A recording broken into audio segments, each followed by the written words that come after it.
sur une évaluation. Et je remercie les services qui ont pu faire un document que vous avez sur vos tables, qui fait un peu l'état des lieux de ce qui a été fait à travers ces structures, avec l'ensemble du financement que nous leur octroyons, avec un cofinancement de l'Europe, souvent des cofinancements des collectivités locales. En tout cas, c'est vraiment des structures que nous avons plaisir à aider parce qu'avec finalement assez peu de moyens, elles font un travail assez remarquable. Merci. Oui, allez-y. Monsieur Obrador, c'est ça, non? Pas du tout. Pas du tout. Ouais, excusez-moi, j'ai des problèmes de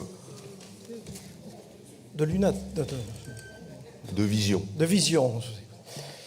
Monsieur le Président, chers collègues, les centres Europe Direct et les maisons de l'Europe interviennent dans les lycées auprès des jeunes et du grand public pour expliquer le fonctionnement de l'Union européenne, ses politiques et ses actions.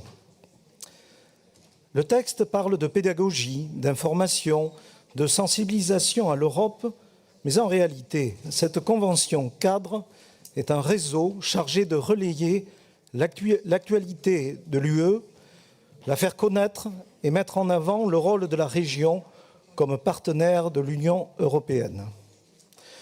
Nous dénonçons un outil de formation idéologique. On ne cherche pas à éclairer les citoyens, mais à installer une vision unique, positive et incontestable de l'UE.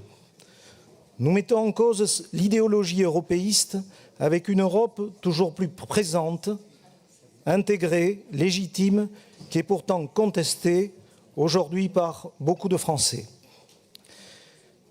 Nous critiquons aussi le caractère militant du dispositif avec une stratégie d'adhésion et non d'une information équilibrée. Vous ne cherchez pas à informer la jeunesse, vous cherchez à la façonner. En outre, cette convention démontre une déconnexion totale des priorités réelles des néo-aquitains. Le pouvoir d'achat, l'emploi, la sécurité, l'accès aux services publics au profit de la promotion d'une construction européenne à la fois très éloignée et très onéreuse. Nous refusons cette logique de la pensée unique avec une union fermée, verticale, qui ne supporte en aucun cas la contradiction. En conclusion, ce vote est un marqueur clair. Soit on accepte que l'argent public serve à diffuser une idéologie, soit